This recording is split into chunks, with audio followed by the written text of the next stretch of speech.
Fat Controller preferred steam engines on his railway, but he found diesels useful because they could pull either coaches or trucks. "You're versatile," he would say to them. "Real mixed traffic engines." Boko and Bear were proud of this, but James was not impressed. He liked these two diesels, but he treated all others with deep suspicion. "Diesels don't use coal and water," he would say darkly. "How can you trust an engine who isn't normal in his habits?" Visiting diesels sometimes boasted about how special they were. Usually Boko and Bear had to spend the next day smoothing ruffled feelings. One day, a particularly haughty diesel came from the other railway. When the visitor found that he was to share the shed with steam engines, he stopped outside in disgust and refused to go any further. "Why on earth does your controller keep such out-of-date objects?" he growled rudely. "Dirty, smoky, slow things. Ugh!" He shuddered delicately.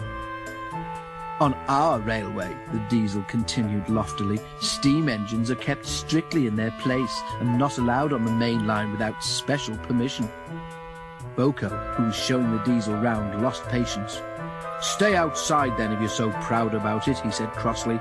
"I'm going to join my friends." "I hope it's cold tonight and he can't start in the morning," snorted James. "At least someone might want to preserve us. Who'd need him? Old stuck-up." The engines were glad when morning came. They went to fetch their trains as early as they could, and the visitor was left alone. "That's better," he purred to himself. "How can an engine rest in all that hissing and clanking?" The cleaning equipment and fuel supply were in the part of the shed which Boko and Bear shared. Old Stuck-up was so full of self-importance that he'd forgotten he would need cleaning and refueling before he went home. It was getting late when he remembered. "If I go in now while the shed is empty," he said to himself, "no one will know I've been." He scuttled forward quickly, too quickly.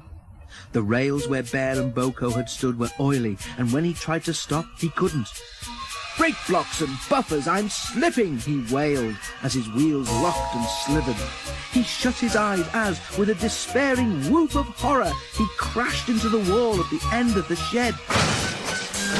The diesel was not badly damaged, but a dreadful draught came through the hole in the wall. When the other engines came home, they heard the story from Douglas, who had cleared up the mess. "Ho, ho, ho," chortled Henry. "Old Stuck-up came unstuck, did he? I say, Boko, what is it the Fat Controller calls you?" "Versatile," chuckled Boko. "But that isn't what he called Stuck-up. I couldn't hear all he said, but I didn't think it sounded very polite."